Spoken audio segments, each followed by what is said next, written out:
Rancher saved girl from flood, not knowing she'd carry his ring one day. The child wasn't breathing when he found her. Samuel Wade had been riding the fence line when he heard it, the sound of water moving where water shouldn't be. The creek had been dry for weeks, nothing but cracked mud and stones baking under the Texas sun.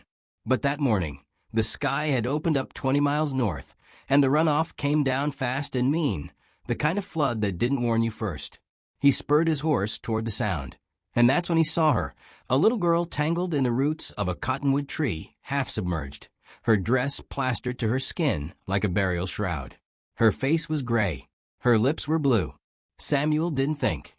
He just moved. He threw himself into the water, the current pulling at his boots, and dragged her up by the shoulders. She was small, so small his hands nearly wrapped all the way around her chest.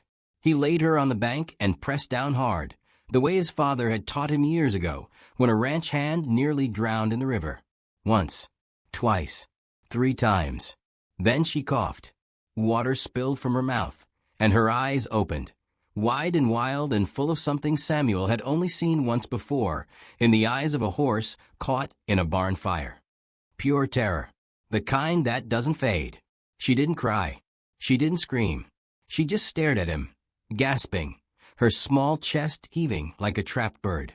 "You're safe now," Samuel said, his voice rough. He didn't know if it was true, but he said it anyway. The girl didn't answer. She just kept staring, her gaze locked on his face like she was memorizing it, like she was trying to decide if he was real. Samuel looked around. The water was still rising, pooling in the low places, turning the dirt to soup. There was no one else. No parents calling out. No wagon overturned nearby. Just the girl, soaked and shaking, and the roar of the creek behind them. That's when he noticed her hand. She was clutching something, a piece of cloth, torn and muddy, soaked through with water that ran red at the edges. Not blood, Samuel realized after a moment. Dye. The kind women used for Sunday dresses. "Where's your mama?" he asked gently. The girl didn't answer. Her fingers tightened around the cloth. Samuel felt something cold settle in his gut. He'd been a rancher long enough to know what silence meant. He'd lost enough to recognize grief, even in a child too young to name it. He pulled off his coat and wrapped it around her shoulders. It swallowed her whole. She looked like a ghost inside it, pale and small and impossibly fragile. "Can you walk?" he asked. She nodded, but when she tried to stand, her legs buckled. Samuel caught her before she fell, and without thinking, he scooped her up into his arms. She weighed nothing, less than a sack of grain, less than anything that should be alive. As he started walking toward higher ground, the girl reached up and wrapped her fingers around his thumb. It was a small gesture, barely anything at all, but it hit Samuel like a fist to the chest. Her hand was so cold, so tight. He kept walking. His horse had bolted during the rescue, but Samuel didn't care. The ranch was 2 miles east, and he'd walk every inch if he had to. The girl didn't let go the entire time. She didn't speak, didn't cry, just held on like his hand was the only solid thing left in the world. By the time they reached the ranch house, the sun was high and merciless. Samuel's shirt was still wet, clinging to his back, but the girl had stopped shaking. She looked up at the house, a simple wooden structure with a sagging porch and a roof that leaked when it rained, and something flickered in her eyes. Not fear this time. Something softer. Something like hope. Samuel carried her inside and set her down on the old quilt that covered his chair. She sat perfectly still, her hands folded in her lap, the torn cloth still clutched between her fingers. "You hungry?" he asked. She nodded. Samuel made her a plate of cold biscuits and jerky, the only food he had that didn't need cooking. She ate slowly, carefully, like she wasn't sure if it was allowed, like she thought someone might take it away. While she ate, Samuel went outside and scanned the horizon. No riders, no wagons, no one coming to claim her. He thought about riding into town, asking around, but something stopped him. Maybe it was the way she'd looked at him when he pulled her from the water. Maybe it was the way she still hadn't let go of that piece of cloth. Or maybe it was the memory that rose up in him, unbidden and sharp, The memory of another little girl, 3 years gone, with the same dark hair and the same small hands. Samuel pushed the thought away and went back inside. The girl had finished eating. She was sitting exactly where he'd left her, staring at the floor, the torn cloth now resting in her lap like something sacred. "What's your name?" Samuel asked. She didn't answer, just looked at him with those wide, quiet eyes. "All right," he said softly. "You don't have to tell me. Not yet." He pulled a blanket from the shelf and draped it over her shoulders. She didn't flinch, didn't move, just sat there, small and silent, like a bird that had forgotten how to fly. Samuel crouched down in front of her, his knees cracking, and looked her in the eye. "I don't know what happened to you," he said quietly, "and I don't know where you came from, but you're here now. And as long as you're here, you're safe. You understand?" The girl nodded, slowly, once. And then, for the first time since he'd pulled her from the water, she let go of the cloth. It fell into her lap limp and stained, and Samuel saw it clearly now, a piece of a woman's dress, torn at the seam, the color of rust and earth. A mother's dress, he thought, or what was left of one. The girl reached out and took his hand again, her fingers wrapping around his thumb, and Samuel felt the weight of it settle over him like a vow he hadn't meant to make but couldn't take back. He didn't know her name. He didn't know her story. But he knew, in that moment, that something had changed. That this child, pulled from the water and the mud and the silence, had become his to protect. And he would, even if it cost him everything. The stallion threw her into the fence, so hard the wood cracked. Clara hit the ground and tasted blood, but she was back on her feet before Samuel could reach her. Her lip was split. Her shoulder would bruised by morning. But the horse, a wild bay with eyes like black fire, was still standing in the pen, sides heaving, watching her with something that wasn't quite respect yet, but wasn't hatred either. "That's enough for today," Samuel called from the gate. Clara wiped her mouth with the back of her hand and shook her head. She walked toward the horse again, slow and steady, her boots scuffing through the dirt. The stallion stamped once, then stood still. She reached out and placed her palm against his neck, and after a moment, the horse lowered his head. Samuel watched from the fence, his arms crossed, his jaw tight. He'd been watching her break horses for 3 years now, ever since she turned 15, and decided she was done mending clothes and collecting eggs. She was good at it, better than good. She had a way with animals that most cowboys spent a lifetime trying to learn. She was patient, quiet. She never forced anything. But watching her get thrown still made his chest tighten. "You're stubborn," he said when she finally walked out of the pen. "I learned from you," Clara replied, and there was the smallest hint of a smile at the corner of her mouth. Samuel grunted and handed her a rag for her lip. She took it without looking at him, the way she always did, like accepting help was something she had to do carefully, like it might disappear if she held on too tight. They walked back to the house together, the sun sinking low and red over the plains. The ranch looked the same as it had 12 years ago, the same sagging porch, the same wooden fence that needed mending every spring, the same dust that settled over everything like a second skin. But it felt different now, fuller, somehow, less empty. Clara had been 6 when Samuel pulled her from the flood. She was 18 now, tall and lean. With dark hair she kept braided down her back and hands that were calloused and strong. She still didn't talk much. She never had. But she'd grown into someone who didn't need words to say what she meant. She'd learned to cook by watching Samuel fumble through it. She'd learned to mend fences by following him out to the far pastures and handing him tools before he asked. She'd learned to read the sky, the way clouds gathered before a storm, the way the wind shifted when the temperature dropped, by standing beside him on the porch in the evenings, watching the horizon like it held answers neither of them could name. Samuel never asked her to stay. Not once. When she was 8, he'd offered to take her into town, to see if anyone knew her family, if anyone was looking. She'd shaken her head and walked back inside, and that was the end of it. When she was 12, he'd told her she could leave if she wanted, that he'd give her money for a stage ticket, help her start somewhere new. She'd looked at him like he'd said something in a language she didn't understand, and then she'd gone back to kneading bread dough, her small hands working the flour like it was the only answer she needed. So she stayed.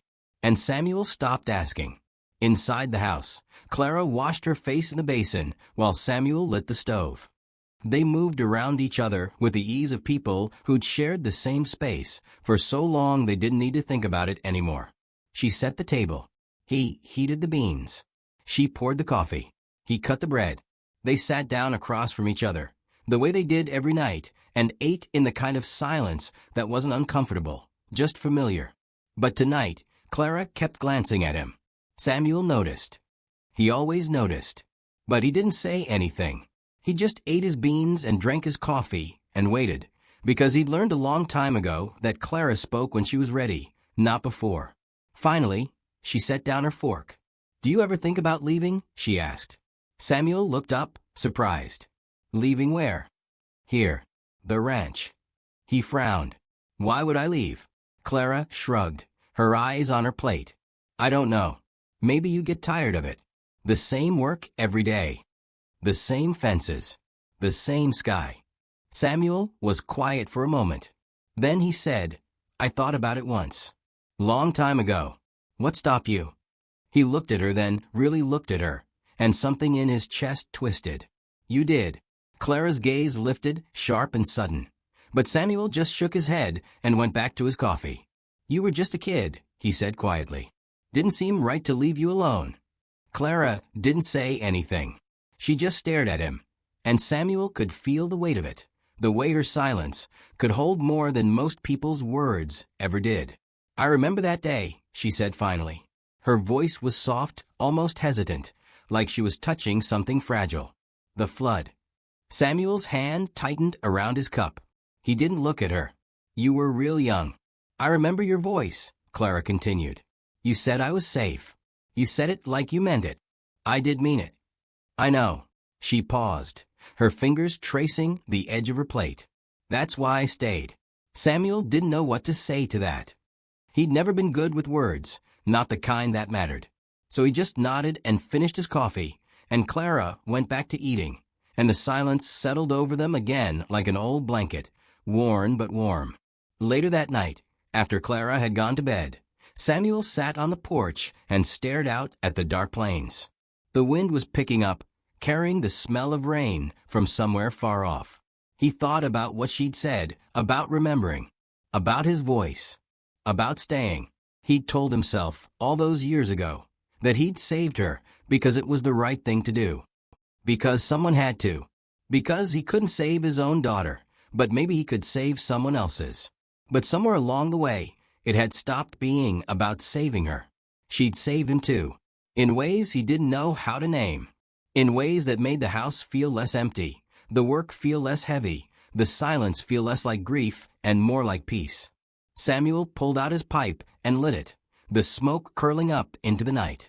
He thought about the ring in his pocket, the one that had belonged to his daughter, the one he'd carried every day for 15 years like a stone in his chest. He didn't know why he still carried it, didn't know what he was waiting for, but he had a feeling, deep and quiet, that he'd know soon enough. Clara was screaming when Samuel found her, not the kind of scream that came from pain or fear of something present. This was deeper, older, the kind of sound that came from a place so buried it had turned to stone, and now the stone was breaking. She stood on the porch in the rain, her nightgown soaked through, her hair plastered to her face, and she was screaming at the water, at the sky, at something Samuel couldn't see, but knew was there, in her mind, in her memory, rising up like the flood that had nearly taken her 12 years ago. The drought had lasted 4 months. The ground had cracked open like old leather. The creek had been nothing but dust and stones. But that afternoon, the clouds had rolled in dark and heavy, and when the rain started, it didn't stop. It came down in sheets, hard and fast, drumming on the roof like fists, pooling in the low places, turning the dirt to rivers of mud. Samuel had been inside when he heard her. He'd thrown open the door and found her there, standing at the edge of the porch, staring at the water that was spreading across the yard toward the barn. She wasn't moving, just standing there, her hands clenched into fists at her sides, her whole body shaking. And then she'd started screaming. Samuel didn't hesitate. He ran out into the rain and grabbed her by the shoulders, but she didn't seem to feel him. Her eyes were wide and empty, fixed on something that wasn't there. Her mouth was open, the sound pouring out of her like something that had been trapped too long. "Clara!" Samuel shouted over the rain. "Clara, look at me." But she didn't. She just kept staring at the water, her breath coming in short, desperate gasps. Samuel did the only thing he could think of. He wrapped his arms around her and pulled her close, holding her tight against his chest, his hand on the back of her head. She fought him at first, her fists hitting his shoulders. But he didn't let go. He just held her, the rain soaking through his shirt, the cold seeping into his bones. "You're safe," he said into her hair, the same words he'd said 12 years ago. "You're safe. I got you." And slowly, the screaming stopped. Clara went limp in his arms, her forehead pressed against his chest, her breathing ragged and uneven.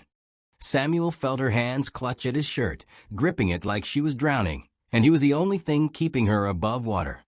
"I'm sorry," she whispered, her voice broken. "I'm sorry. I'm sorry." "Don't," Samuel said firmly. "Don't apologize." He guided her down to the porch steps, still holding her, and they sat there in the rain together. The water poured off the roof in streams, splashing into the mud below. The yard was a lake now, reflecting the dark sky, and Samuel could see why she'd been afraid. It looked just like the flood, just like the day he'd found her. Clara was shaking so hard her teeth chattered. Samuel pulled her closer, tried to keep her warm, but he knew the cold she was feeling wasn't the kind that came from rain. "I remember it," Clara said suddenly, her voice barely above a whisper. "I remember everything." Samuel went still. In 12 years, she'd never talked about the flood, never mentioned her family, never said a word about what had happened before he found her. He'd always assumed she didn't remember, that she'd been too young, too scared, that her mind had locked it away somewhere she couldn't reach. But he'd been wrong. "You don't have to," he started, but Clara shook her head. "I need to," she said. "I need to say it." Samuel nodded and held her tighter. Clara took a breath, her hands still gripping his shirt. "We were in the wagon. My mama and papa and me. We were going to my aunt's place, 2 towns over. The road went by the creek, and Papa said it would be fine. The water was low. It hadn't rained in weeks." Her voice was flat, like she was reading from a book, but Samuel could hear the tremor underneath. "But it had rained somewhere else," Clara continued. "Up in the hills. We didn't know. We were halfway across when the water came. It came so fast. 1 minute the creek was just a trickle, and the next it was a river. The wagon started to tip. Papa told us to hold on, but the current was too strong." She paused, her breath catching. "Mama was screaming. She was holding me, trying to keep me above the water, but the wagon turned over. I felt her hands let go.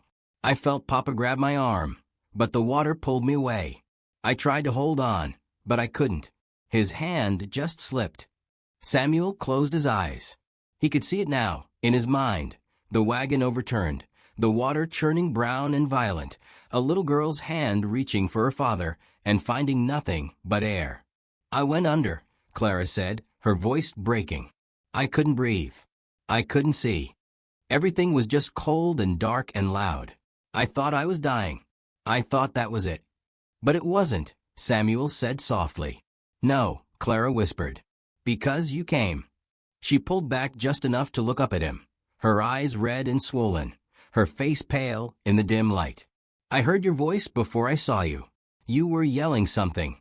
I couldn't understand the words, but I heard you. And then your hands were on me, pulling me up, and I could breathe again." Samuel's throat tightened. He remembered that day so clearly, the way her body had been limp in his arms, the way her lips had been blue, the way he thought, for one terrible moment, that he was too late. "I thought you were an angel," Clara said, and she laughed, but it was a sad sound, broken and raw. "I thought you were dead too, and you'd come to take me to heaven. But then you said I was safe, and I knew you were real. I knew you weren't going to let me go." She looked down at her hands, at the way her fingers were twisted in his shirt. "I never told you because I didn't know how. I didn't know how to say that you saved my life. That you gave me a reason to keep living when everything else was gone. That every day I stayed here was because of you." Samuel felt something crack open inside his chest, something that had been closed for a very long time. "Clara, why did you save me?" she asked, and her voice was so small, so lost. "Why did you pull me out of that water? Why did you keep me? Why didn't you just let me go?" The question hung in the air between them, heavy and aching, and Samuel knew this was the moment. The moment he'd been avoiding for 12 years. The moment he'd known was coming, but had never been ready for. He reached into his pocket and pulled out the ring. It was small and silver, worn smooth from years of being carried. And when Clara saw it, her breath caught. "I had a daughter once," Samuel said quietly. "Her name was Emma. She drowned in that same creek 3 years before I found you." Clara's eyes filled with tears. "I wasn't there when it happened," Samuel continued, his voice thick. "I was out riding fence. My wife was at home with Emma, and Emma wanted to go play by the water. It had been dry for months. My wife thought it was safe." He looked down at the ring, at the way it caught the faint light from the house. "But the water came, just like it did for you. And Emma was too small, too young. By the time my wife got to her, it was too late." He closed his fingers around the ring, his hand shaking. "I wasn't supposed to be riding out that day you were caught in the flood. I was supposed to be fixing the barn roof. But something made me go. Something made me check the fence line near the creek. And when I heard the water, I knew. I just knew." He looked at Clara, and his eyes were wet. "I couldn't save my daughter. But maybe I could save you. Maybe that was why I was there. Maybe that was why you held on long enough for me to find you." Clara was crying now, tears streaming down her face, mixing with the rain. "I'm not her," she whispered. "No," Samuel agreed. "You're not. But you're here. And that matters." He opened his hand and held out the ring. This was hers. "I've been carrying it ever since she died. I didn't know why. Didn't know what I was supposed to do with it. But I think maybe I was carrying it for you." Clara stared at the ring, her whole body trembling. And then she reached out and took it with shaking hands. The ring felt impossibly light in Clara's palm. She stared at it through her tears, at the way the silver caught the faint glow from the house, at the small worn band that had carried the weight of a father's grief for 15 years. It was so simple, so small, but holding it felt like holding Samuel's entire heart. "I can't," she whispered, trying to give it back. This was hers. This was Emma's. Samuel closed her fingers around the ring gently, his rough rancher's hands wrapping around hers. "Emma's gone," he said quietly. "But you're here, and I think she'd want you to have it." Clara looked up at him, rain streaming down her face, mixing with the tears she couldn't stop. "You don't know that." "I do," Samuel said, and his voice was steady, certain in a way that made her chest ache. "Because if I had a daughter who lived, I'd want her to be just like you." The words hit Clara like a fist. She'd spent 12 years wondering if she was a burden, if Samuel kept her out of duty or guilt or some obligation he felt to the scared little girl he'd pulled from the water. She'd never let herself believe that maybe, just maybe, he'd wanted her to stay because she mattered. Because she'd become more than a reminder of what he'd lost. Because she'd become his. "Try it on," Samuel said softly. Clara hesitated, then slowly lifted the ring. Her hands were shaking so badly she almost dropped it. But Samuel steadied her, his fingers warm against hers, and together they slipped the silver band onto her finger. It fit perfectly. Clara stared at it, at the way it rested on her hand like it had always belonged there, and something inside her broke open. Not in a painful way. In the way a dam breaks when the water has been held back too long, when it finally has permission to flow. She threw her arms around Samuel's neck and held on like she was 6 years old again, like she was drowning and he was the only solid thing in the world. And Samuel held her back, his arms strong and sure around her, his chin resting on top of her head. "Thank you," Clara whispered into his shoulder. "Thank you for saving me. Thank you for keeping me. Thank you for letting me stay." Samuel's voice was rough when he answered. You don't have to thank me for that. You never did. They sat there in the rain for a long time, neither of them speaking, just holding on while the storm raged around them. The water pooled at their feet. The wind howled through the plains. The sky opened up and poured itself out like it had been saving it all up for this one night. But Clara wasn't afraid anymore. She could feel Samuel's heartbeat against her cheek, steady and strong, and she realized that this man, this ranch, this life they'd built together in the quiet spaces between words, this was home. It had always been home. When the rain finally started to ease, Samuel pulled back and looked at her. His eyes were red, his face lined with years of hard work and harder grief, but there was something softer there now, something that looked like peace. Come on, he said, standing and offering her his hand. Let's get you inside before you catch your death. Clara took his hand and let him pull her up. Her legs were shaky, her nightgown soaked through and heavy, but she felt lighter than she had in years. Like something that had been pressing on her chest for 12 years had finally lifted. They walked inside together, dripping water on the floor Samuel had just cleaned that morning. He wrapped a blanket around her shoulders while she sat by the stove, then disappeared into the back room and came out with a dry dress. Change, he said, handing it to her. I'll make coffee. Clara nodded and went into her room, peeling off the wet nightgown and pulling on the dry dress. Her fingers kept going to the ring, turning it slowly, feeling the smooth metal against her skin. It was real. This was real. She wasn't dreaming. When she came back out, Samuel was sitting at the table with 2 cups of coffee, steam rising in lazy spirals. He'd changed too into dry clothes, and his hair was sticking up in places where he'd toweled off. Clara sat down across from him and wrapped her hands around the warm cup, letting the heat seep into her fingers. They drank in silence for a while, listening to the last drops of rain tap against the roof. The storm was passing. The worst of it was over. But something had shifted between them, something that made the silence feel different, fuller, more honest. I used to wonder, Clara said finally, her voice quiet, if you regretted it. Saving me, keeping me here. Samuel's eyes snapped up to hers. Never, he said firmly. Not once. Even when I didn't talk. Even when I just sat there and stared at nothing. Even then. Samuel set down his cup. You were grieving. You had a right to grieve. So were you, Clara said softly. You lost your daughter. Your wife left. You were all alone, and then you had to take care of some broken kid you didn't even know. Samuel shook his head. You weren't broken. You were hurt. There's a difference. He paused, his fingers tracing the rim of his cup. And you weren't some burden I had to carry. You were a gift. Even when I didn't know how to say it. Even when I was too buried in my own grief to see it clearly. You gave me a reason to get up in the morning. A reason to fix the fences and tend the horses and keep this ranch running. Because you were here. Because you needed me.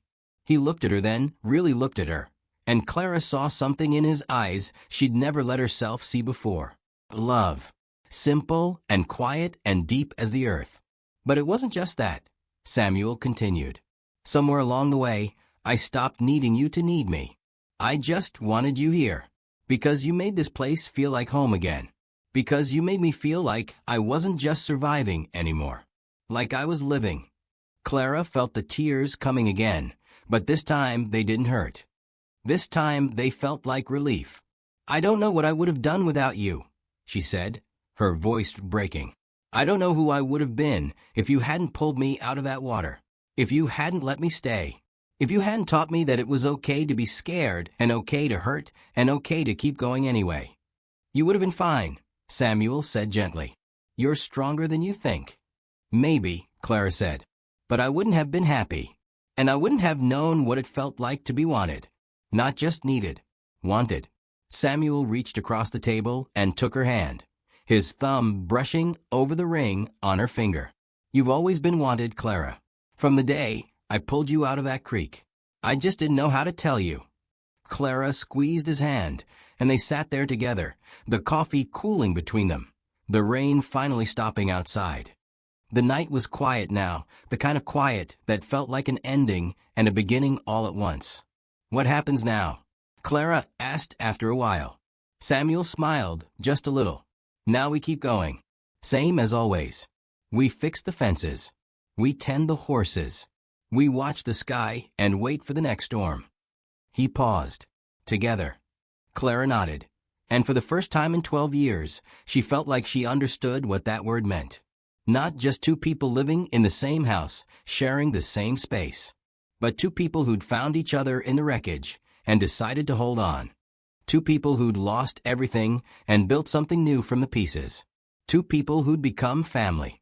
She looked down at the ring on her finger, at the way it caught the lamplight, and she thought about Emma. About the little girl who'd drowned in the same water that had nearly taken Clara. About the daughter Samuel had lost and the daughter he'd found. And she understood now why he'd been there that day. Why he'd heard the water rising and ridden out even though he wasn't supposed to. Why he'd pulled her from the mud and promised to keep her safe. Because grief doesn't just take. Sometimes, if you let it, it gives back. Not the same thing. Never the same thing. But something else. Something that might not fill the hole, but makes the weight of it easier to carry. Clara stood up and walked around the table. Samuel looked up at her, surprised, and she leaned down and kissed his forehead, the way a daughter would kiss a father. "Thank you," she whispered, "for everything." Samuel's eyes closed, and when he opened them again, they were wet. "Thank you," he said back, "for staying." And in that moment, Clara knew that she would. Not because she had nowhere else to go. Not because she owed him something. But because this ranch, this man, this quiet life they'd built together, this was where she belonged. The ring on her finger wasn't just Emma's anymore. It was hers too. A bridge between the past and the present. A promise that some things, once lost, can find their way home again. Even if home looks different than you thought it would.